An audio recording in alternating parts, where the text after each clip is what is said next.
everybody, to another episode of All Things NBA from A to Z. I'm Kris Pursiainen here alongside Albert and Zach, ready to start. Wow, ready to start previewing teams, man. We are at that point of the offseason where we're waiting on just 1 to 2 superstars to finish their drama. That means it's almost over in NBA terms. And so we're ready to start previewing teams heading into the season. We're going to want to talk about what's going on with that team, what happened in the offseason, what does their path to success look like? What is it literally going to look like on the court? What's it going to be like off the court for them? Who can you look to on the team specifically to show improvement or have a different type of season? We're going to cover it all here on All Things NBA, presented by Ball is Life. So welcome, everyone. Let's get started out west. Now, if you're watching on YouTube, Zach actually has up hanging one of the relevant jerseys here. We're going to start with that team out in Golden State, the Golden State of California, the Warriors. Recently in the NBA Finals, also recently on TMZ's front page. This team has been through a lot of ups and downs recently, from the pool punch to winning an NBA championship against the Boston Celtics. They are a team that made a very high profile move this summer. Now, I won't say it was a superstar acquisition or anything, but the acquisition of Chris Paul, taking a first round draft pick to turn Jordan Poole into Chris Paul. There were salary reasons behind that. We'll talk about all of it, but that's like the big offseason move. They also drafted Brandon Pods. They brought in TJD, Trace Jackson Davis. They've got an interesting two-way player in Lester Quinones, Dario Saric now on the team. And if you remember from last season, they brought back Gary Payton II for James Wiseman. They've also got Corey Joseph now. Everyone else on the team has been in Golden State. Klay Thompson, Kuminga, Curry, Moody, Looney, Wiggins, Draymond Green. But of course, Chris Paul joining the team as the third highest paid player and one of the most, famous players that's on the team, even if he's not it is no longer going to be one of their top best players. Steph Curry has one hell of a backup now, fellas. What do we think about this team? What are our first impressions of the Chris Paul acquisition and how they maneuvered the draft and free agency? I'll start really quick because I know Zach, from an initial reaction, was a lot more bullish. But I'll be completely transparent with you guys. I didn't like the move initially, the trading for Chris Paul. But the more I thought about it, the more I let it marinate. And I'm looking at the depth chart now. They have Chris Paul at point guard, Steph Curry at shooting guard, which he is. He's a shooting guard, not a point guard. We'll get into that maybe in a later episode. Klay, SF, Andrew Wiggins, PF, and then Draymond Green as the center instead of Looney. They're going to get killed on the boards. That's what it looks like. But the cumulative basketball IQ, I would say this is second to none in the league, right? This is by far the smartest team in the league now with Chris Paul.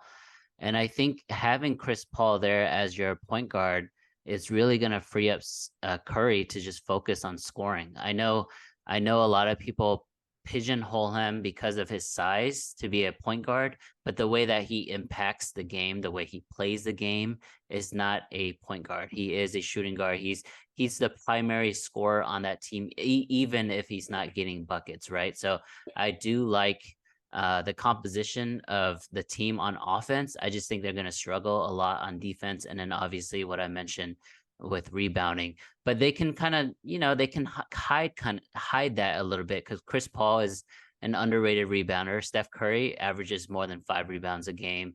Draymond Green has always punched above his weight in terms of height and size. So, I mean, they're going to be able to do a few things, but nobody's stopping, Jokic. Nobody's stopping Embiid. Nobody's stopping Giannis. So instead of trying to combat those teams, they're creating their own. And I kind of like that. What do you think, Zach? Yeah, I mean, that was a good summary there. So the only guys that Kris missed when talking about losses and gains of this team was Dante DiVincenzo was one. He's off the team now. And then Andre Iguodala is also out the door. I think you mentioned they gained Trace Jackson Davis as well, but Al, you mentioned rebounding being an issue, but honestly, they were 8th in the league in rebounding last year, and I don't see them losing rebounders. So with that said, I mean, Wiggins missed a majority of the season. He's a tremendous rebounder with the Warriors. He has been. He's gotten much better through his time there. So I think rebounding they're going to be just fine, especially if they learn how to play Trace Jackson Davis and Dario Saric a bit. For me, it's still defense. I mean, that was where they struggled last year, and said it all year, and we're just waiting on it. Like, I mean, Wiggins is a huge hole. I mean, he's one of their best defense. The players, I mean, he can guard basically 1 through 3, 1 through 4, a lot of instances. Really switchable, and we haven't seen a lot of him and Clay together, and especially in the regular season. So that's something I'm going to be looking out for. I honestly think this team I agree, IQ wise, they're going to be off the charts, but I think they're going to be better than last year. I don't see a world where they're not, because healthy Wiggins to start the year, but I think they're going to have size issues yet, whether it be just matching up with Jokic. That's really who they got to overcome. I don't think Sabonis was that big of an issue. I mean, Cat and Gobert could be an issue, but then you got Anthony Davis is the other one. So it's really combating those guys. That's how they're going to win and advance. But like defensively, is Wiggins going to be enough? Is Kuminga really going to develop this year? Those are the two big questions for me. I would say Kuminga should, now that it seems like they're trying to push Moody to the side a little bit. I think they're more in on Kuminga. Maybe I'm wrong on that. That'll be interesting to see, but I know I'm more in on Kuminga. But that's where they're going to get defense. I mean, Clay can't get much better than he was last year, right? I mean, defensively, Chris Paul's defense is going out the door. Steph Curry, they just need his offense. So it's like, where is the defensive matchups going to come into play, and how do those rotations fit? Chris Paul's defense has been out the door, man. That is a relic of the past, long gone. Listen. Yeah, quickly, KP, before you go on yours, but hot take. I like Moody more than Kuminga. That's all I'm going to say. That's fair. I was about to pop in and say I like Kuminga as the baby AG of this team, someone who can really be physical, but bring that little bit of shake to the ball where, yeah, he can attack an already tilted floor, attack the rim from the baseline. I could see him making some plays happen. I loved Moody coming out of college, but I had him a couple spots below Kuminga on my board just because of the athleticism that JK brings to the table. Here's the thing, though, guys. 7-minute differential too last year. Yep. 48.5 is the over-under from Vegas for this team. I think they freaking nailed this line. If I had to guess a win total, I was going to say 47 before I looked the lineup, 46, 47. So I guess, considering there's always the chance of injury to a top player, the lean would technically be under for me. But I don't like that. I just think that would be my lean, would be the under. I do think that when you have guys that just know how to play, you really can make something happen. You can get a ball club together of guys that just want to figure out how to play with each other.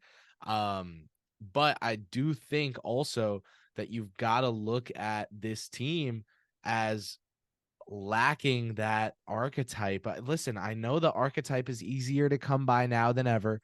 I know that the archetype just provided problems for them in the form of Jordan Poole. This team is missing the archetype of that pop punch bench scorer, that Clarkson, that hero, whether it's someone like Hero who's good enough to start, whether it's someone like, or could also, have his team do super well without him in the playoffs. Like, this is a tough archetype, but they're missing it. And so I'm very curious to see, are there moments with this offense where we're looking at Clay, Curry, Dre, CP3, and we're going, holy moly, can somebody go bully their way to the rim? Can anybody do that here besides like Kuminga off the bench, Wiggins Couldn't do it sometimes, last depending year. on the defender? I think when it comes to scheme versatility, strength is a very underrated form of advantage creation. Unless we get a leap from Kuminga, I think they're missing that angle to their team as well. The bruiser and that dynamic combo guard bench scorer, whether it's a Maxey, a Hero, a Clarkson, a Quickly, you name who it is, right? But they don't have that kind of guy. And that's someone that was really important to them on that run they went on to the finals to win it. I know Jordan Poole was overpaid on that extension, but does that have to mean overrated? Maybe to the public, but for me, I think Poole's getting underrated in regards to what he meant to this team. Listen, I get the Chris Paul trade. I liked it at first. I was unlike you two guys in that I liked it at first. Why? Because the deal is so much more manageable financially. If you're the Warriors, your job is to put the best team possible around Curry. You screwed that big time when you drafted Wiseman, when you used those picks on Kuminga and Moody, when you could have gotten all-star help. You gave the two timelines thing, right? You gave up on trying to optimize the team around Curry. So now is your chance to try and remedy that going forward by fixing your salary sheet. I get it. I get using the pick to do all that, right? My only gripe is you don't have a stud guard defender besides GP2, but is he going to be closing, right? Can he realistically be closing? You have Wiggins, and then you have Draymond, but that point of attack, man, if you're closing with Curry and Paul, you don't have point of attack. So you got to close either letting Clay guard it or putting Peyton out there. I think they're in a weird spot rotation wise. Pods is going to be good off the bench with CP3 if that's where he plays. But again, how high impact is he going to be for them this season? Not sure. So for me with the Warriors, I'm going to lean under on 48.5, but I don't love it. I'm feeling 46 wins from this team. AP, you make a really good point about having that scoring punch come off the bench. I think, and they would never do this because of his seniority, also his reverence, everything he's done for this team. But Klay Thompson coming off the bench would be perfect for them, and it would allow Kevin Looney to stay in the starting lineup. The team would be bigger. There would be no defensive issues, and you just have a more well-rounded team. Maybe they'll start him and then have him be the first guy to sit, something like that. But you're right. Like Klay Thompson would have been an amazing six man at this stage of his career. And then secondly, maybe they're not looking at a scoring punch off the bench, but maybe it's a defensive punch, right? Everybody knows the plus minus numbers or on and off numbers with Curry on this team. When Curry is playing, they're one of the best teams in the league. When he's sitting on the bench, they're terrible. It's like the LeBron syndrome from a few years ago. So maybe they're trying to build a 20, 25 point lead in that first quarter, rest their starters, and then have the bench guys sustain the lead, not through offense, but through their defense. It's going to be very interesting to watch because most of those guys that are on the bench, Moody, GP, Kuminga, Looney, they're all solid role players, but no one that would really be the go-to guy, right? Offensively, they're all I don't know, they're all like just mid to me when it comes to offense. So it's gonna be really interesting to see.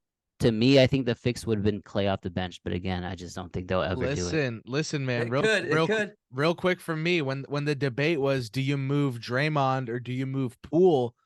My answer was Clay. I said you keep Poole off the bench, you keep Dre in the starting lineup, and you move Clay. I think he's the guy who ages the worst out of Poole, Draymond, and himself over the next couple of years. Wiggins saved himself. His spot's safe after his finals performance.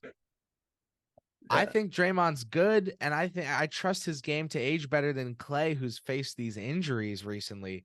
So for me personally, I wanted them to move Clay. I thought that would have been best for them.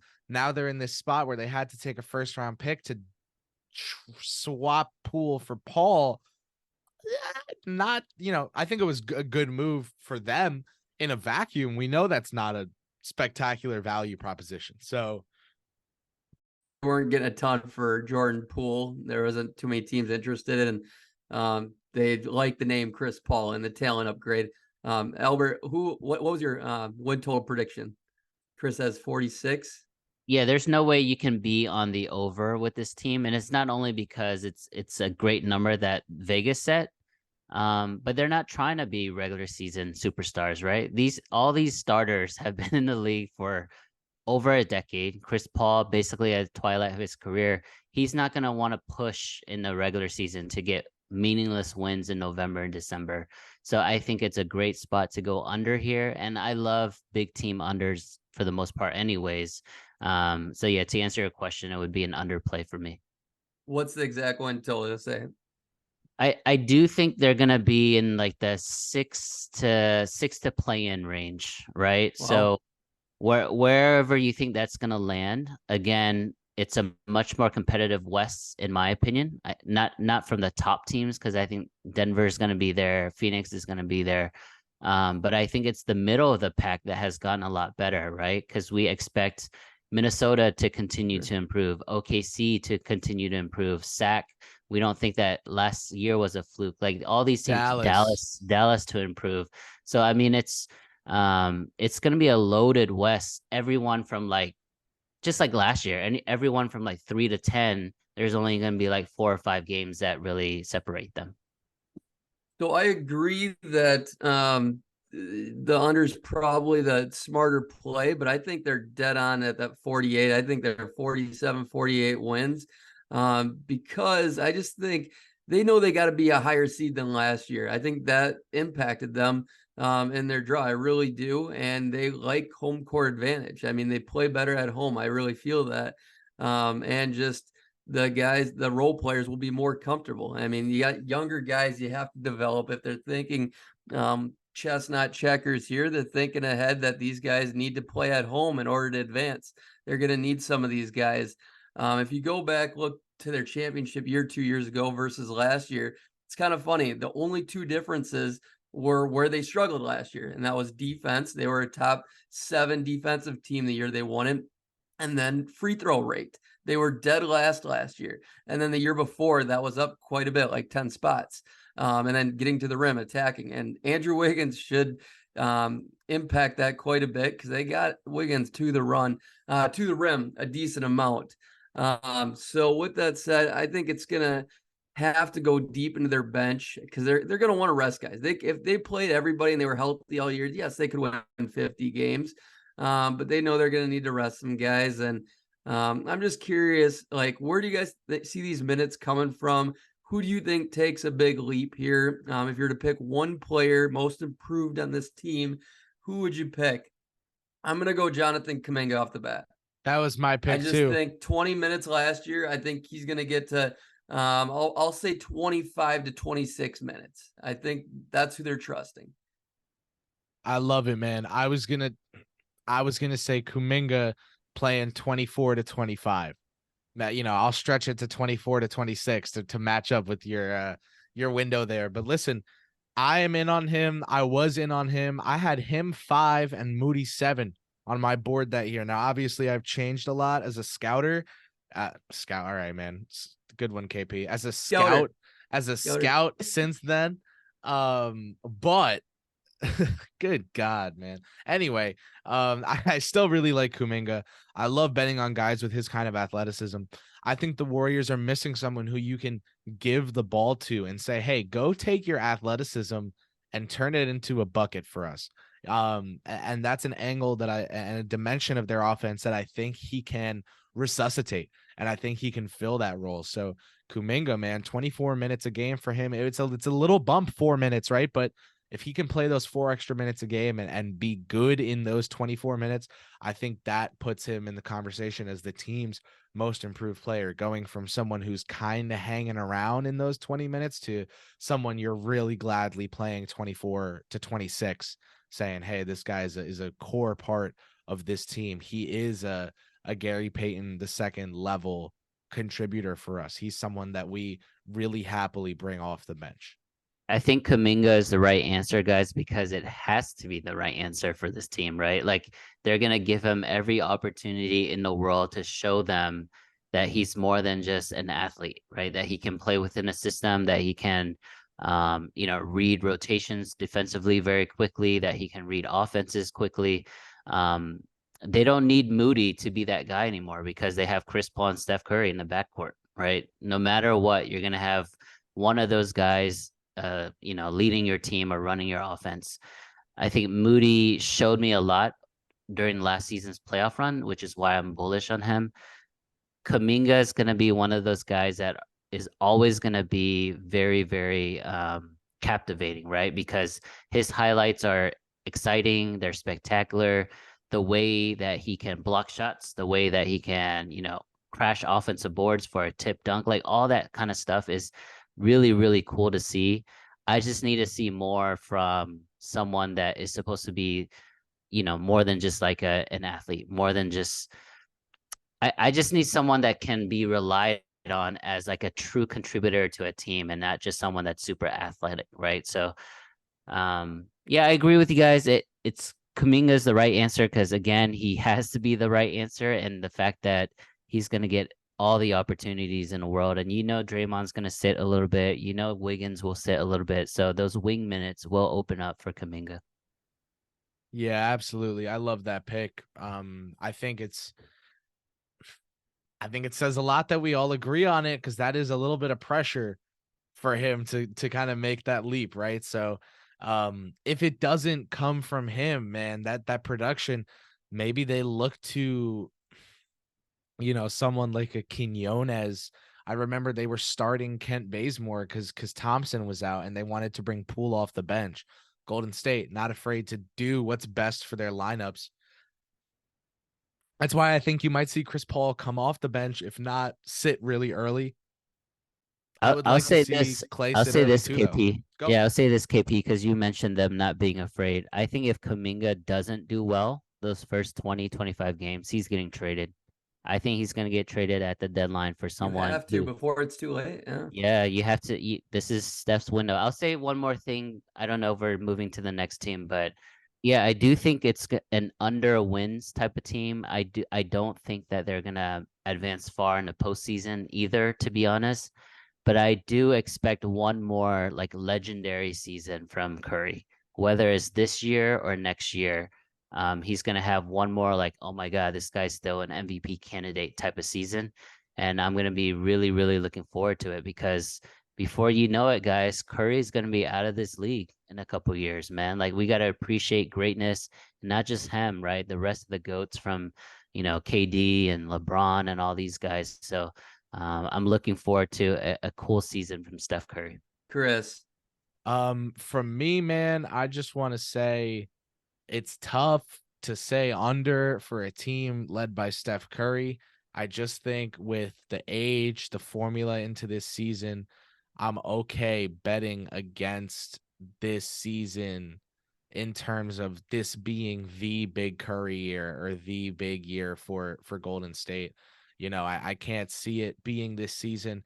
I can see them reformulizing a little, after this 1 year of CP3, and cutting him and taking that cap space and going out and making some changes at a tweak level. For me, I just think they can do like a second round type of run, that kind of run where you're thinking to yourself, okay, all right, this team fought for real this year. I don't know if we look at them and we say, hey, this team is one of our top 4 or 5 contenders. So I would lean under as well. But not happily, again, reluctantly, almost reluctantly. Now, next up is a team that I've seen a lot of people really comfortably take under on. I've seen a lot of people say, hey, this is a team that's primed for regression in 2024. That team was assembled by Monte McNair, is coached by Mike Brown, and is beaming up to the top of relevance in the NBA world. But with their fantastic light the beam celebration, their passionate, diehard, loud fans. It's the Sacramento Kings, baby. Let's talk Sacktown. Let's talk De'Aaron Fox and Malik Monk, the Kentucky connection. Let's talk about Colby Jones, who they brought in through the draft. Let's talk about a second year in this Mike Brown system. Let's talk about Sabonis needing to bounce back from a poor playoff performance, right? Like let's get into all of this. Does Davion Mitchell, is he the Kuminga of this team? Does he need to break out? Do they have enough guard play where it's not the same situation, right? Al, I kind of want to start with you here for Sacktown and just say, what's your read on them this season as a team that's looking to catapult themselves to the top of the West? They didn't get Draymond in free agency. They didn't make any sort of big mega splash. They've just brought back Harrison Barnes and moved Rashawn Holmes. They got that pick for doing so. And how do we feel about the Kings offseason now? AP, I know you're a bit younger than myself and Zach, but growing up, the Kings were one of the dominant teams in the West, and they were like that for like 8-10 years. So this is like really interesting to see this team kind of bounce back after such a long hiatus of mediocrity and struggling and disappointments there. But I do expect this team to make another run at the postseason. Their win total right now, I believe, is set at 44.5. Pretty low, to be honest. And I think the books are expecting this team to regress a lot because they did play really well in the fourth quarter. I think De'Aaron Fox, from a analytical standpoint, was the best fourth quarter player in the NBA last season. Absolutely, he was. Yeah, and you don't expect that to happen again. Again, not again. I'm not trying to, put any shade on De'Aaron Fox, but it's almost impossible to have that type of efficiency in back-to-back seasons in the fourth quarter. And you're right, they didn't make any huge free agency acquisitions. I think their biggest hope is for Keegan Murray to make that leap, right? Keegan Murray is legit. He was a starter as a rookie on a playoff team, which is super impressive. No one really talks about. And he was like one of the best players on the team during that postseason run against the Warriors. So I do expect them to make a leap, but not big enough for this team to continue to tread water and win 50 plus games, right? So the fact that the win total is set so low at 44.5 makes me lean the under again for another California team here. But with that being said, it's going to be another season where they're going to run and gun, shoot a ton of threes, but then have the defensive principles from Mike Brown, which I think is the reason why they were so successful last year. Zach. Yeah, Zach, before you go, I want to drop in some other, roster updates. Remember, this is a team that picked up Chris Duarte. Duarte played 50% of his minutes at the 4 in Indiana. They went and got Obi Toppin as a replacement for him, a more natural 4, sent Duarte to Sacramento. This is also a team in Sacramento that is a little weird at the center position, right? They have Sabonis. They picked up JaVale McGee. Are we excited about that? No.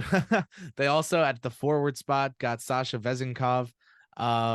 Man, JaVale, what a and then Kessler Edwards, I loved him. Loved him out of Pepperdine, loved him for Brooklyn. I was weirded out that Brooklyn got rid of him. I think also, Jordan Ford, Jalen Slauson on the 2-ways, along with Keon Ellis.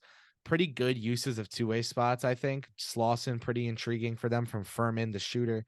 I just think you don't get the leap from Keegan Murray this year. That's my interjection here to Al. And why? I don't think you get it this season. I think you have a season. Here's the thing.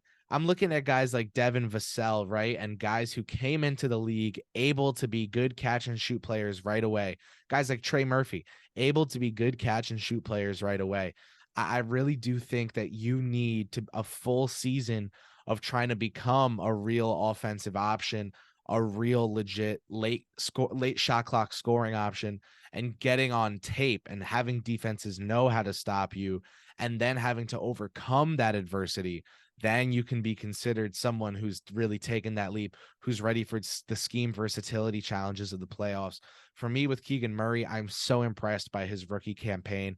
I was so impressed by his just like sharp as nails composure in the face of the defensive coverage of the pressure, and just hitting big shots after big shot after big shot from beyond the arc. But in regards to having the ball in his hands and going and making that leap into basically stardom, we're saying, I know he's older, but I'm going to wait a year on that. I'm going to wait a year before I buy that stock. So, for me with Keegan, I'm not sure it comes from there. I really like them retaining Harrison Barnes. I know they didn't get Draymond, but keeping HB is a pretty big deal to me. I always think he's underrated. I think he's a really solid wing. I think he is both. To me, I think he's like the perfectly averagely good starting wing in the NBA. I think he has everything that fans, I wish he had more wiggle, and I wish he was a stronger, bigger wing defender. And then teams with a sub-average small forward, I wish our guy was built more like HB. I wish our guy hit open threes like him. So, I feel like Barnes is like that, like really averagely good starting wing. From a good standard perspective, I like him a lot. Harrison is solid, man. He's solid not Yep. only on the court but off the court. He's probably the mentor for all these guys, right? He's the biggest professional there. He was in Dallas for I think 3 or 4 years, and he mentored a ton of those guys in Dallas as well. So Barnes is the real deal. I'm not sure what his contract was. I think people thought it was 17 a year, I think, is what they gave okay. Yeah, him, that's and that's not I bad was at all. completely fine with that. I think Kings fans set themselves up for disappointment, opening up the 30 million cap space, thinking that was for a master secret plan to get Draymond Green, and then getting Harrison Barnes back was naturally disappointing to them because of the expectations they created. But for me, you look at the Kings roster, I'm looking at a multi-year plan here. This is not a team that after its fun last season thinks they're going to win it all this year. This is a team holding its chips, waiting for the right moment to strike, and making marginal improvements. Reminds me a lot of a team out east with a stud point guard who was underrated and then showed out and led his team to the playoffs this past season, had some great playoff performances, has a stud big as well that's offensively versatile, and a young wing. Of course, I'm talking about the New York Knicks. The Kings and the Knicks, their rises up in their conference from I the like that bottom comp. of the Yeah. bottom of the bottom of the bottom of the bottom to where they are now, which is that top 6 perennial range. No one's saying the Knicks or the Kings are a top 3, top 4 team in their conference every single year from now on, but top 6, I think people would bet on that. And so I see a lot of similarities between these teams, both waiting for that big strike moment. I like the Kings. I love what they have going on. Here's the thing, though. When we're talking over under on the win total, we're looking at 44.5, like you guys said.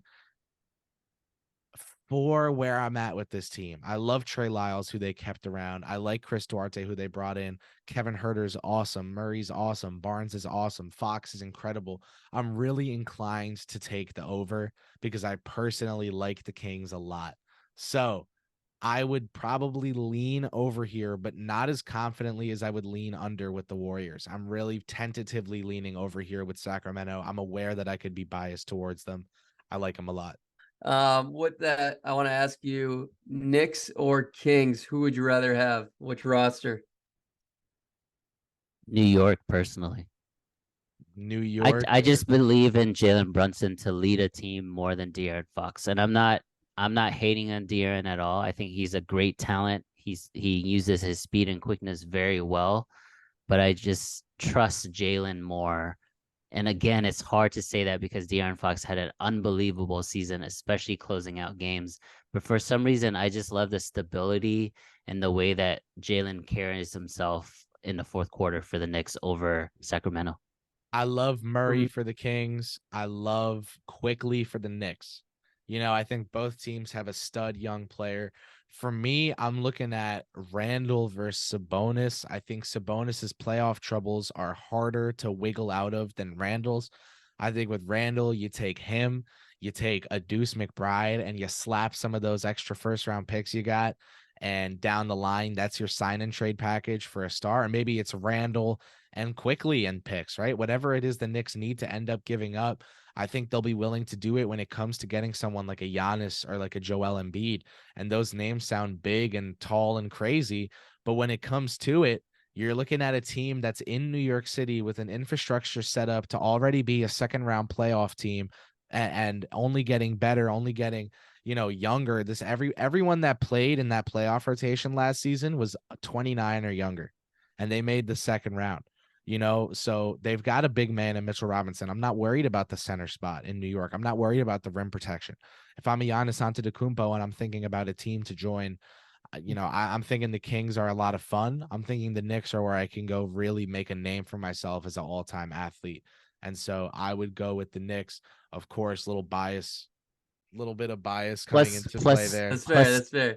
and Zach, you'll get to it, but I mean, it's New York City versus Sacramento City, right? It's a no-brainer there, in my opinion. So, Zach, what are your thoughts on the Kings? So if it's just on paper right now, I tend to lean the Kings based on the rookie contract of Keegan Murray versus being locked in to the overpay of RJ Barrett. I think that's what it comes down to, honestly. I think the Mitchell Robinson, you can use that as the trump card because the Kings don't really have a center that can defend and rebound and just hold your team stable like he can. And that's really the trump card because I think it's so equal with Fox and Sabonis versus Randall and Brunson. It's all about the other pieces. And I think Keegan Murray has the most untapped potential still being on his rookie deal. But honestly, it's one of the hardest questions that you can answer. Like my gun to my head right now for the next 3 to 5 years, I'm going the Knicks because of New York City, because I believe their chances of getting talent is much better. But on paper right now, this moment, I think they're dead even. I really do. Flip conferences, I think it's about the same. I'm going to lean towards Mike Brown, though, versus Tibbs. I I think like that. he lasts longer in this league. I really do. I think relating to players, I think that's what it's coming down to. Maybe Tibbs has X's and O's on him or whatnot, but I'm still leaning Mike on that. But with everything else you guys mentioned, I'm right at 48 wins on this team. I think they stay about the exact same. I do think the bottom teams are the teams that are getting better and more competition. The teams that had less wins than the Kings last year. So that's what would pull them away, not the top teams like Golden State, even though Golden State only had 44 wins. I'm talking about the teams that haven't ever hit higher plateaus, like the Timberwolves. But like the Kings, in my mind, they're not getting much better. I think they're going to get more polished. I think they're going to be better in who they are and their identity. I don't think there's no chance they go backwards, in my opinion. Just because they brought in enough help, but it's like help that doesn't really cover holes. The only hole they had last year was defense. And we knew that's why they weren't getting out of the first round. Defense matters enough where you need a top 15 defense. That's it.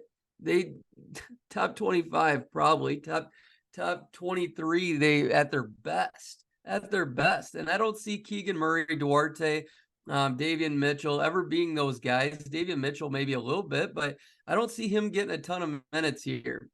And so the only way you can see this team getting drastically better is, does De'Aaron Fox have that much more of an untapped ceiling? Keegan Murray. And I think Fox is almost tapped out. I really do. I think we saw maybe the best year we'll ever see out of De'Aaron Fox. I could be wrong. I hope I'm wrong. I love the guy. But Sabonis, he can still learn how to shoot. He can maybe grow a bit. And Mike Brown's system, he was broken all year. He literally had one arm or hand or whatever it was. And so I think the threat of him being able to pull up in the mid-range is going to be a different dimension for these guys. It's going to open things up. I'm still trying to figure out who Duarte is going to impact. Is it going to be Keegan Murray? Is he going to go down from that 41% three that they drastically need on this team? Is Kevin Huerter going to feel a little burn out of that? Harrison Barnes. So That's what I'd ask you guys. Who's going to be taking a cutback? Because Duarte is going to get minutes right away. It's just, is his shot going to fall? Is he going to be able to defend a little bit to stay relevant? And so I'll ask you guys those two things. Who does Duarte impact? And then who's your most improved player on this team? And for me, it's pretty obvious, Keegan Murray. But I mean, you could talk me into somebody else, Duarte or maybe Davion Mitchell or Sabonis even. Shit. KP, I'll say this before your answer, Go but ahead. it's still a very young team, guys. Sabonis is 27. Their stars, Fox, Herter, Monk, 25. Keegan Murray, 23. So these guys are still very young. You expect them to continue to improve individually, which hopefully collectively it'll make the team better. But to answer your question, Zach, I think Kris Duarte is really gonna bring like a stabilizing force to their My backcourt, answer. kind of like the Anthony Melton, right? For the Sixers last year, similar to that. Because he's a smart player. I think he played he played 4 years at Oregon, right? I know he was like an older senior. So he's experienced, he's polished, and he's gonna allow guys like Horter and Mitchell and those guys to really take gambles, right? So I don't know. Maybe I'm talking myself into being a little more bullish on his team. And it's really not the team that I'm really worried about. It's the rest of the West, in my opinion, that just has improved. So that's why I lean the under, but you could definitely make a case for over 44.5. Yeah, they're just not good enough. I agree to that. So who's your most improved player on this team? It has to be Murray. Murray, Maybe Fox gets back to 37% three. Maybe he does that, and then that's another level to him. He shot 32 last year. yeah, Fox has a couple of things he needs to improve on, his outside shooting and his free throw shooting. For a guard that has the ball so much in his hands, I'm going to click his stats right now. If you had to guess, what do you think his free throw shooting was for last year and for his career? 78 for last year. I'll go 73. Yeah, he was at 78% last year. Whoa. For his six-year Heyo. career, being a 6'3" point guard who has the ball in his hand all the time, he's shooting 73.6% for his career. Oh. So he needs to improve that to get into the 80s for sure. I was gonna That's guess. really, I was gonna guess 81 for the career. That is yeah, the other 73, direction. man. Yeah, 73. It's really disappointing. Very, very disappointing. Well, All right, listen, I'm Team De'Aaron Brunson now. Fox. I'm Team Brunson. De'Aaron Fox can do something that Jalen Brunson can't, and that's turn it on and lock up defensively when he needs to. When he needs to. What? You don't think Now, Brunson can lock up? I think he brings the desire, which we all agree. We agree is 51% of defense is the want to do it. But the tools of Fox and what he does on that end, we've seen him do it when he needs to. Brunson brings an adequate, a good enough level of pressure effort-wise to make him a survivable point of attack weakness, right? But Fox, I think, gets to like that okay point where it's a little better than a weakness. For me, I'm looking at it and I'm saying Fox, has a chance to regress a little offensively next year, maybe show us some more defense within the system. I'm going over on this Kings team. I'm going to go over. I'm going to say 46 wins for them. So that's right over. And yeah, I'm in on them for most improved player. Gonna go with a little bit of a cheap shot here, a little putt shot for most improved. I'm gonna go Kris Duarte. And the reason is because Love that. I don't think Duarte is going to be some star for this team. I don't think he'll be as good as Barnes or Herter or Fox or Sabonis or Murray. Okay. But I do think Duarte can give this team like 19 to 21 minutes a game of hard play.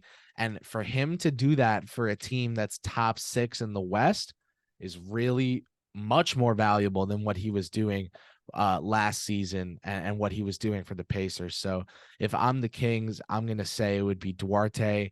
The other sneak option here is not Davion Mitchell. To me, it is Malik Monk. He continues to grow offensively with De'Aaron Fox, playing great when they stagger and looking even better when playing without Fox on his own.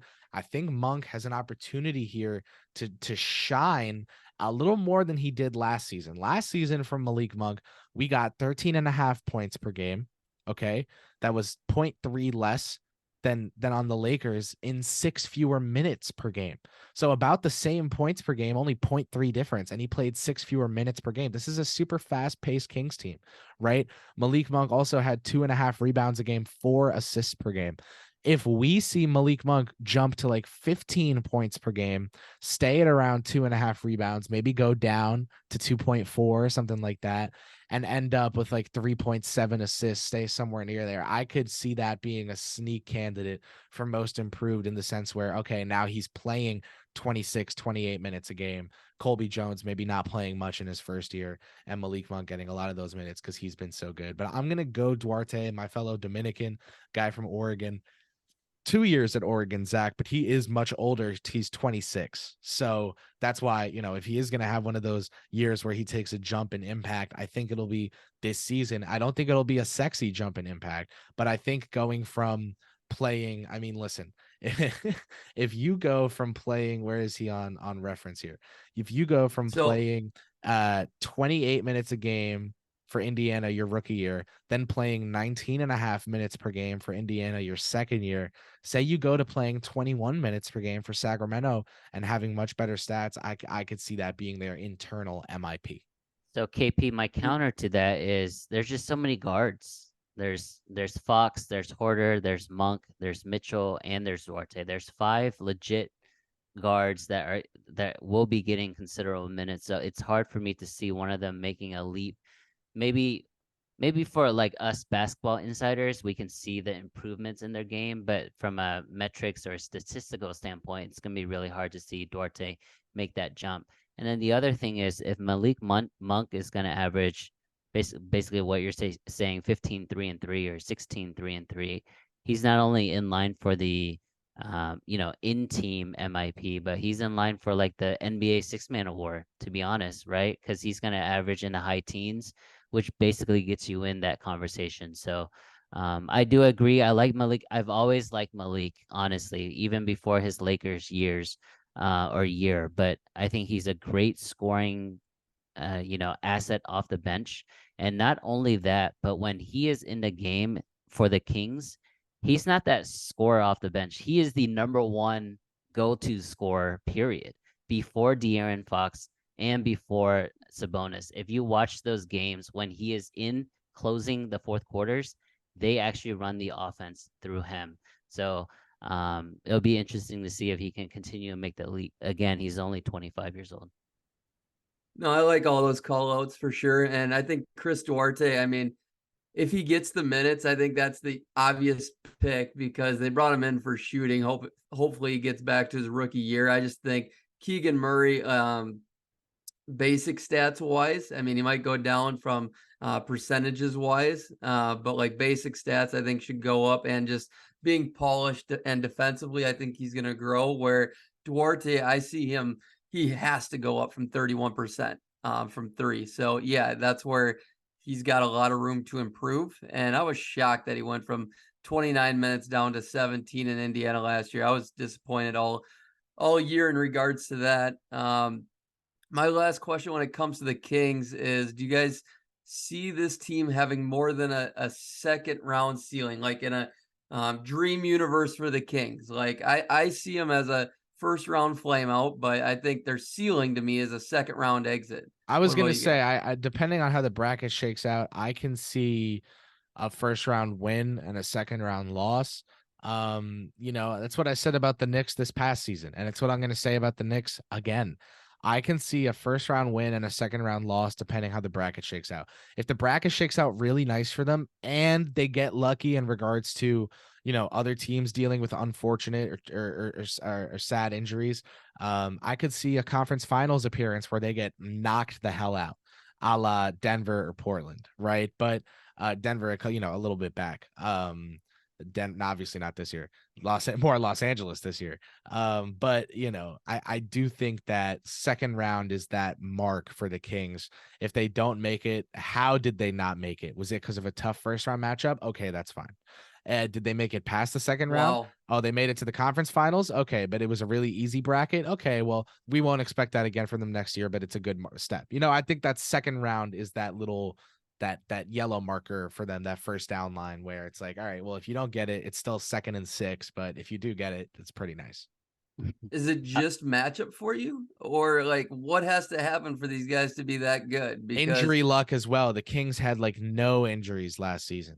I think they were the I just least think injured defensively team. they have no shot. I think they were the least injured team in the NBA by a margin of dozens of games. The Kings had incredible injury luck last season. If that happens again, sure, then they're going to be congealed and gelled and all that good stuff. Sabonis did play hurt though. He played hurt. Right. Like I think normally on other teams where they're not trying to make the playoffs as aggressively as the Kings were last year, I'm sure Sabonis would have sat. But he played hurt and he was still, effective until the playoffs. My take with this team is not enough improvements to me, not enough acquisitions in the offseason. I think they're going to be middle of the pack, and I don't think they're going to make the second round. And Zach, I actually don't think they're going to make the first round. I'm on the under on this team, and I think they're going to miss the playoffs just because of everybody else around them improving so much.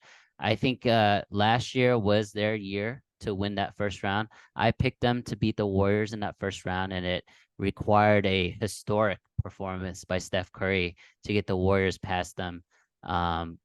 But the Kings blew it, man. The Kings blew it, I think, late game 5 and late game 6. And once you get to game 7 against Steph and those boys, they were going to lose. So I think they blew their chance. And I think what's going to happen is they're going to expect a similar type season with a similar type of success. They're not going to see it, and they're going to blow it up. They're going to blow the team up during the deadline. I could easily see that. I love that take because honestly, I don't know if Fox and Sabonis are that good. And I hate that believe take because I love the Kings. believe in the West. I believe in the West that much, though. I just think it can just go like this, teeter-totter, with some teams missing games. So who don't you believe in, Albert? Is it Fox, Sabonis, or Mike Brown here? So I actually like Sabonis. I think that's where you and I kind of differ, Zach, because we were talking No, I like Sabonis a lot. I think we were talking through it a little bit during last year's playoff run, but I think De'Aaron Fox punched above his weight last season. And I think he's still going to have a good year. I just don't think he's going to be one of those cornerstone superstar type players that can single-handedly take a team to the playoffs. I hope I'm wrong, right? I hope he's going to make those improvements. And we've already talked about it. He needs to be a better three-point shooter. And when you're closing games out, you need to be a better free throw shooter. I see it every game with Luka. Luka also shoots in the low 70s, and it's so annoying. But that's a big, big factor when you're trying to end games. That's also LeBron's Achilles heel throughout his 20-year career, right? He just doesn't shoot free throws well, and so he's not as aggressive going to the paint when the game is on the line. But yeah, my take is the Kings are going to miss the playoffs, and I think they're going to move. They're going to move either Sabonis or Fox. I think Fox is more beloved. They're going to move him after they. Yeah, I think Fox is more beloved in that market. So they're going to move Sabonis. I mean, they traded for Sabonis. He's not like a homegrown drafted talent, so they can just ship him off. Well, why not just Sabonis and Fox for Cat and oh man, get out of here. Get out of here. Every single pod. Before every show, before we lose the opportunity. Would you do Murray? Would you do Murray Sabonis for Cat? Yeah, immediately. Oh, but you easily do that if it'd be Minnesota. so, dude. You do that to yes and no. You move laterally just because we're stuck with Rudy, though. We're stuck with Rudy, and Sabonis is such a mess. Rudy's staying there, dude. I'm sorry. Yeah, I know. So that's why the hesitancies come in. You'd have Keegan and Jaden at the wings. You figure that shit out later. Listen, before we lose it, I need to hold on to this reference, this Achilles heel reference to LeBron James, because talking about basketball, it's going to be one hell of a pivot. Second drum roll of the episode for us to the Lakers. We're going to go to Staples for our final team. We're going to preview this episode. We are going over to LA. RIP winning time. I was just about to say where this season it will hopefully be winning time for the Los Angeles Lakers, even though it won't be on max because they hate people. They hate fun and they hate people enjoying things. So you get So another sad. season of Euphoria and you get another season of White Lotus, but you don't get to see any goddamn winning time. Anyway, rant aside, with the freaking teenage drug show that only weird people like, Euphoria, that is going to get all the winning time money. Awesome. Thank you, TikTok. Anyway, basically the Los Angeles Lakers have a big season coming up. And the reason for this is based on something that Albert was touching on earlier. I gotta just say it. How many years of LeBron James do the Lakers have left? They've got to optimize this. Now they have Anthony Davis. We know that. They have a third banana in Austin Reeves, right? I mean, hey, man. Now they go out in free agency. They bring in Gabe Vincent on an $11 million a year deal. I kind of like that for this team. They go get Jackson Hayes and Christian Wood, some just raw or skilled but talent to bet on. They keep D'Angelo Russell around. Torian Prince, Maxwell Lewis, Jalen Hood Schifino, Demois Hodge, Max Christie, some other, members of this squad.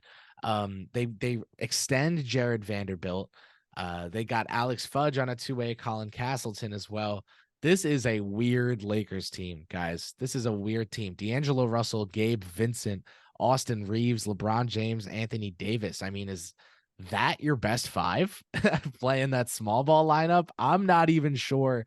What do you guys make of the Los Angeles Lakers? I feel like without seeing the line, I want to just say under based on how odd this roster is and how much Reeves hype there's been. I'm just inclined to go under, but something also tells me that this team might just not be good. Like it might not be that deep. They might just not be that good. This might be my team. I need to go to miss the playoffs more so than the Kings and make the play in. I could see the Lakers being a 7 or 8 seed. Fuck? I'm not with this team. I'm not with the construction. You're asking for too much from Maxwell Lewis and Hood Schifino as rookies. You look at the rest of the roster. Cam Reddish is a 0. He is a 0, if not a negative out there. Same for Jackson Hayes. So I'm really bearish on this Lakers team. This is the first team today I've had an opinion on this strong in any direction. You guys, I told you I'm leaning under with the Warriors. I'm leaning over with the Kings. I'm taking under with the Lakers. And the reason for me is because Anthony Davis is their guy now. I think LeBron is really on that decline. I would say Tatum, Butler, Durant, Doncic, Booker, Embiid, Jokic, Curry, Giannis are all guys better than LeBron James at this point.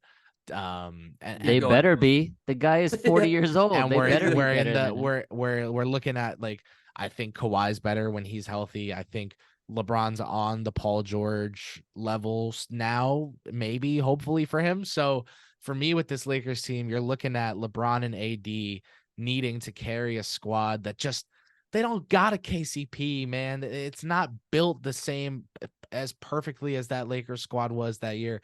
Reeves is going to do a lot for this team, and he's going to be really big, and this is going to look like a value deal that he got. However, 100%. Too much is being asked of Jalen Hood Schifino and Max Lewis and Jackson Hayes and Christian Wood for me to say, oh, and Cam Reddish, by the way, for me to be like, hey, this team is full of guys. Like, I'd rather KCP to Cam Reddish, and I feel like there are Laker fans that might disagree. I think I love the passion. There's a point Zach, where I want to hear from Zach on the opposite, because KP's naming players that are not even going to play, which is hilarious. Exactly. But go ahead. Well, that's the thing is, you look in the guard room and it's D'Lo and it's Vincent and it's Reeves. Is that it? Is that what we got? Oh man, bro. Yes, because you have arguably the best passer that's ever lived in LeBron James, having the ball for most of his 30 minutes. So right? They're gonna go nine. They're gonna go 9-man. So it's gonna be Hachimura. I love it. We needed you on this segment, and I wish my boy Jason was on. We're gonna do a full episode with him, and he'd be going bonkers right now. But LeBron could be the 20th best player in the league. At the end of the day, this team, their success all is predicated on Anthony Davis, any postseason success. However, I'm so freaking bullish on this team during the regular season because I love their depth. I love it. I think they did tremendous. And you're naming guys that won't even lick the floor. Maxwell Lewis won't even, he'll barely have the 15th spot on the end of the bench. Are you shitting me? I know No, you're yeah, great. Max I isn't know gonna you're play. great in the draft, dude. I and love him. I your- love Max. He's not yes, gonna play. he's fine. He's fine. Okay. And I love Jalen Hood-Schifino. I love it. And that he adds to their depth, those guys, and yet they're never going to play. So D'Angelo Russell being your 6th, 7th, 8th man, regardless where you put him, that's amazing. He could be your 4th man, and that's fine. And then They're not going to start him. That's what I'm saying. It doesn't matter if you start him or not. If you start him, he's your 4th or 5th best player, or he's your 7th or 8th best player because he's not working out and you want Gabe Vincent in there. That's how deep this team is. Christian Wood, in the first time of his career, has no pressure to be anything. He's had pressure to his entire career to be this unicorn, to be chasing Anthony Davis and Karl Anthony Towns because people put him on this pedestal. This year, he doesn't have to do anything besides spot up, set a hard screen, and roll and maneuver the way a basketball player should. He's just got to play basketball fundamentally sound, and that's how he's going to get minutes, and that's how he's going to develop into a great role player for the rest of his career, because it's this year or never. Christian Wood quit on the Rockets like 6 different times. If he quits on this team, he's out the league. Done. Yeah, he's out the league, and he knows that. And he's going to be enabled in this team with Darvin Ham. I think it's just a perfect fit. Anthony Davis can just rest a little bit at times and play the 4, but they're so deep they can focus on the health of Anthony Davis and LeBron. They can miss 20 games each and be fine. Rui's going to blossom again. I believe in Rui that much. Goes on and on and on.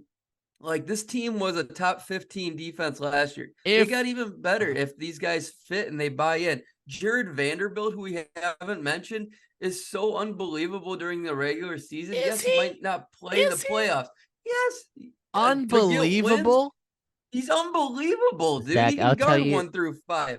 Zach, I'll tell you exactly how many games those guys are going to be missing. 17.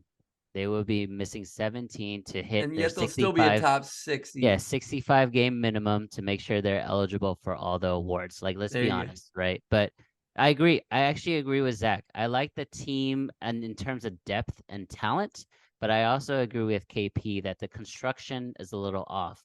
But with that being said, that's all it is to me. I'm not looking at these guys and saying they can't play. I'm looking at the way this team is constructed, and I'm saying when AD's out, who the hell is the big man on this team?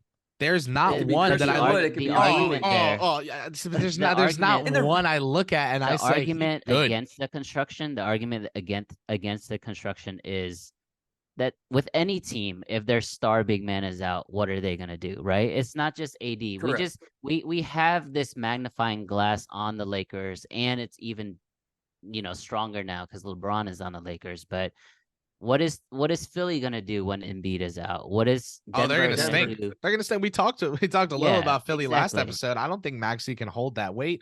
I think they're gonna stink. Let's focus on the Lakers here, but So that's what I'm saying. Like, it's really hard to replace like an all NBA caliber big man. With that being said, these guys, these stars here, LeBron and AD, they are gonna miss time, and I think they're gonna miss exactly 17 games, so they're gonna be eligible.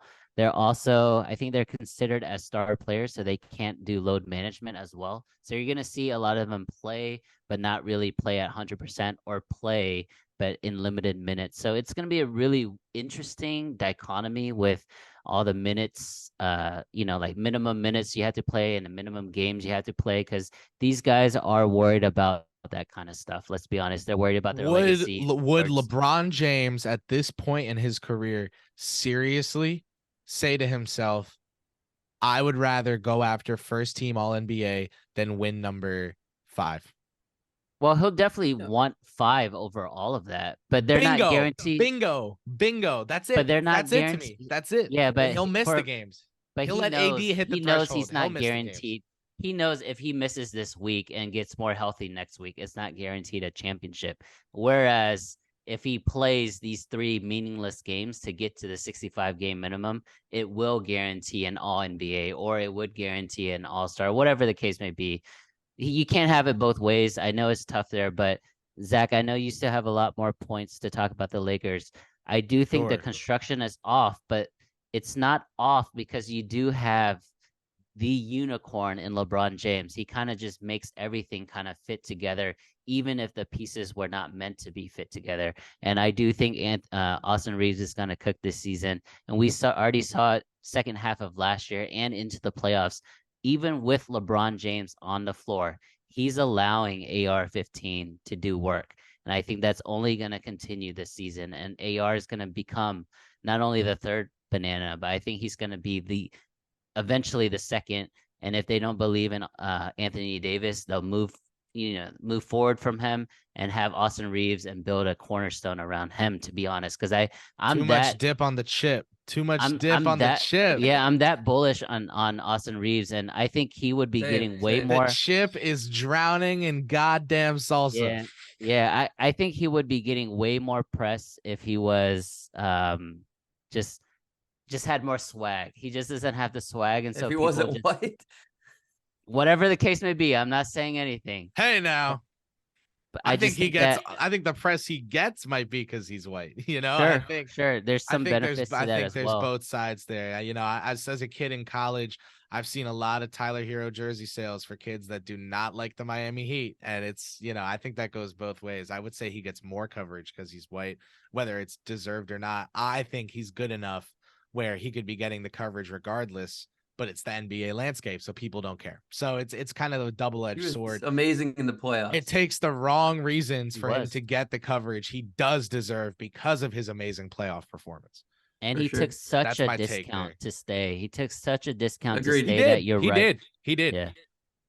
Albert, Yeah, let me ask listen, you. I don't want to, act like I know the world here or anything, but No, I love it, dude. I heard from conversations had with people familiar with his, potential, his camp and his contract situation, I'll put it that way, that they were prepared for 22 AAV offers from maybe like a Charlotte, maybe something like that, like a San Antonio, like a team like that. They were prepared for 22 to 24 AAV, and ended up going lower than that to stay with the Lakers and have a chance to really contend in a big So you market. said prepared. Were they out there or no? It was That's to it be was an determined. RFA. Here's what happened. In RFA, when you send that offer sheet in, that money is locked away. When a team like the Lakers and that money is locked away for several days, meaning you can't improve your team in other aspects.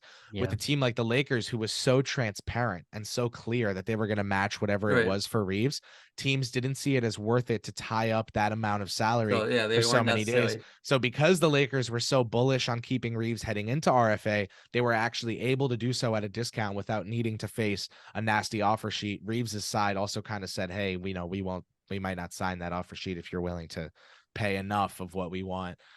They kind of worked things out there on their own. I think LeBron had a part in that, in the relationship there as well.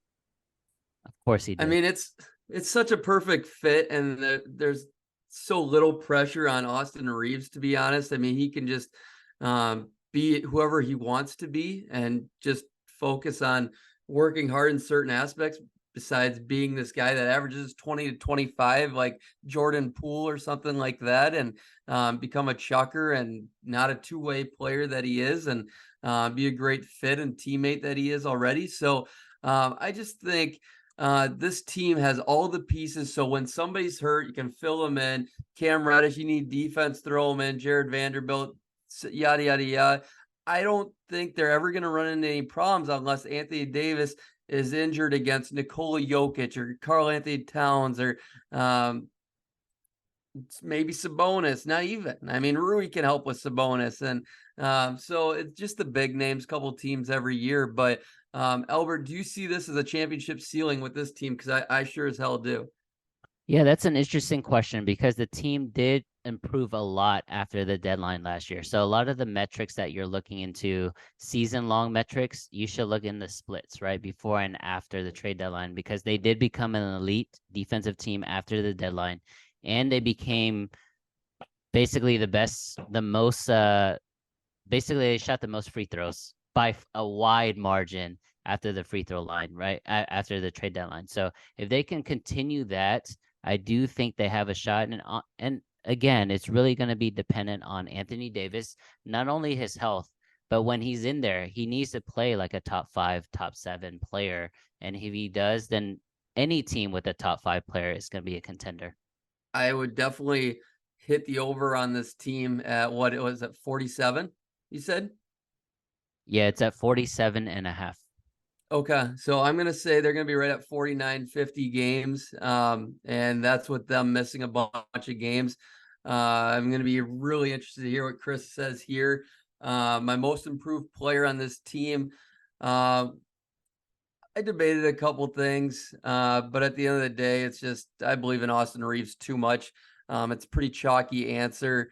Gabe Vincent might not get the minutes we expect. So he would be the only other option there for me, You don't unless believe in Rui? that's a good one. I mean, Austin Reeves is going to be my pick on the team.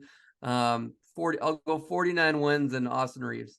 Yeah, for me, it's most likely Austin Reeves, but I do like the Rui story because he had such a great series against Memphis. If you remember, I think he went one game where he had like 6 or 7 threes and won the game by himself.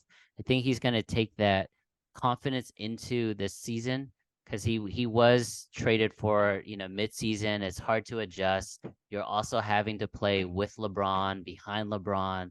So now I think he's comfortable in his role, and I think the opportunity for him will be there because we all three of us agree that LeBron and AD will miss time throughout the year. So that's just going to be added minutes and added, stats for Rui Hachimura. I have a bit of a different pick here from y'all, man, and I'm glad we all have a different player for this one. I think on a LeBron James Maxwell Lewis. team. I think on a LeBron James team. Reason I name guys that aren't going to play, by the way, is because I think they're going to end up playing because of injury. Anyway, because that's how this team is. Anywho, I think with the LeBron team, the kind of mentorship he can give, the person I think that can benefit most, or the kind of player that I think can benefit most from LeBron's mentorship over a sustained period of time, is on this team.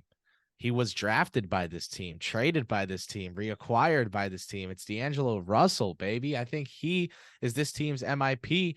I love him as an entry passer into the post. I think he's getting more savvy, navigating transition intelligently and properly as like a point guard.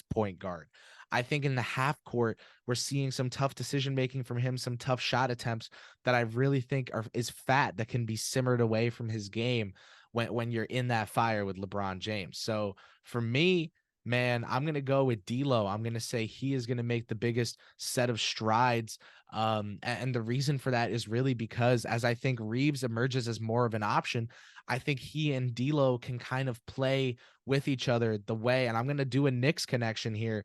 It reminds me a lot of Rose and Quickly in that 21 season, not in play style, but in terms of the duo, the dynamic, how they each alternate playing on the ball and off the ball for each other. I really, really think D'Angelo Russell has a chance to show some savviness and some improvement this season as a point guard for this Lakers team, as an off-ball scoring guard, but as someone who can also just direct traffic calmly, be a calming half-court presence for the team. He's done it as a number one unsuccessfully for Brooklyn, and I think that experience really is valuable to him now, playing as a third or fourth banana for this Lakers team.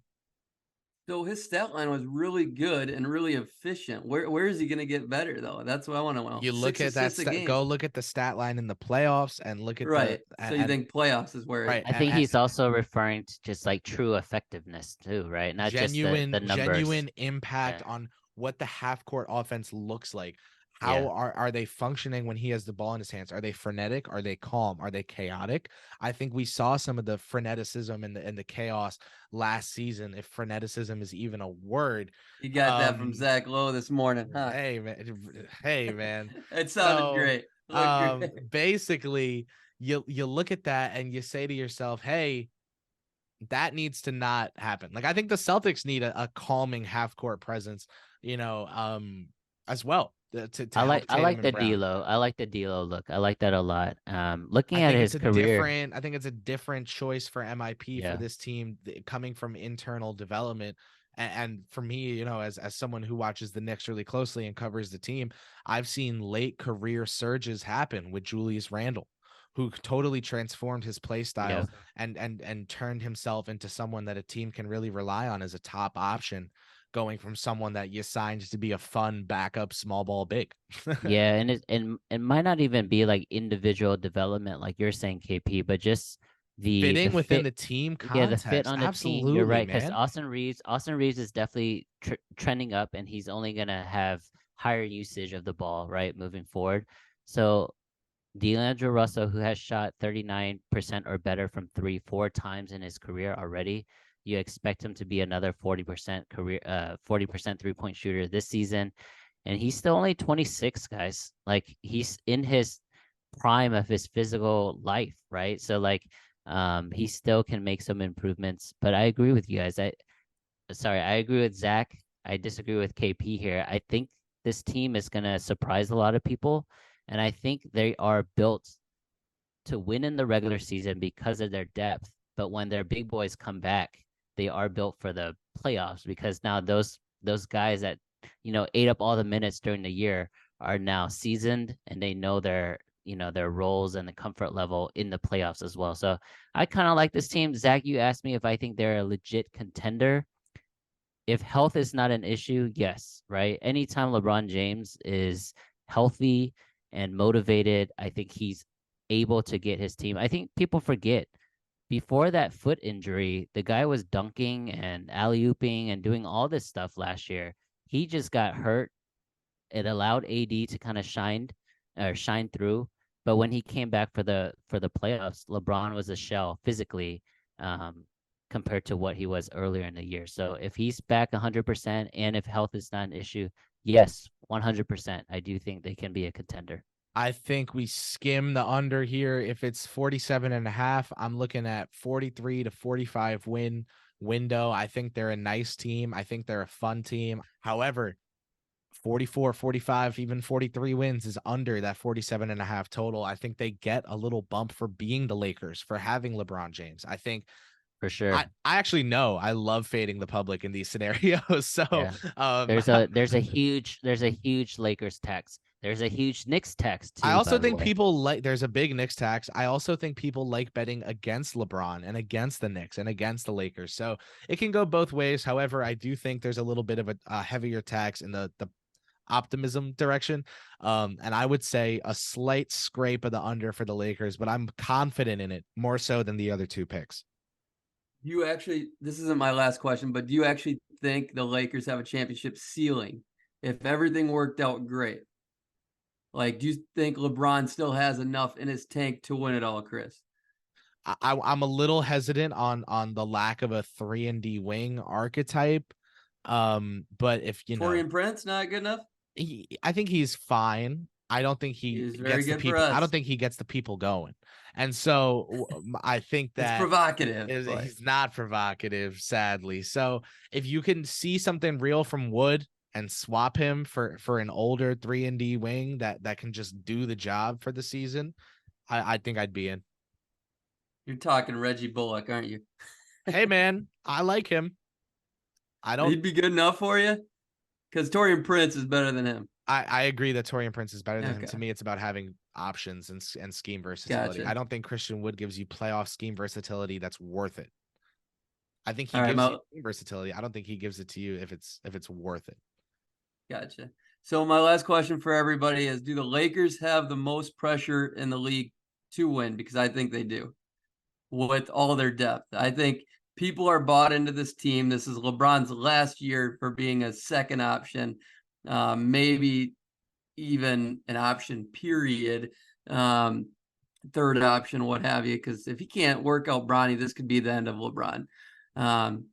But I think he plays one more year with Bronny. My answer here is really short, so I'll jump in quick before Al. If the Heat or the Sixers acquire Damian Lillard, they easily have the most pressure to win, especially given that both teams have either been in the finals several times but not gotten that cigar, or have had a player in Embiid who's supposed to be at that top level, but unlike Jokic or Antetokounmpo, like we've talked about, has not broken through yet and gotten that. He's the best player in the league. So I'm going to go with the Sixers or the Heat, depending on which team gets Damian Lillard. If it's the Raptors, I don't think it'll be the team that gets Dame that has the most pressure to win. In that case, if the Raptors get Dame, I would probably go with the Celtics. Yeah, they're up there. They'd be number 2 for me for sure. But like, say Dame, you have to trade Maxey to get Dame. Like, I don't think they should have any pressure because Dame and Embiid isn't enough. Yeah, for me, anytime you have a if those guys are who people say they are, it should be. I agree. I agree with you, KP, with that sentiment. But anyways, back to your questions, Zach. Every time you have a LeBron James team, every time you're in Los Angeles, yes, you're gonna have a lot of pressure. But I wouldn't say that there's more pressure this year than last year or 2 years ago, or even when LeBron first got there. I would say there's more teams that have like real pressure, right? Like if the Bucks don't win, they're losing Giannis.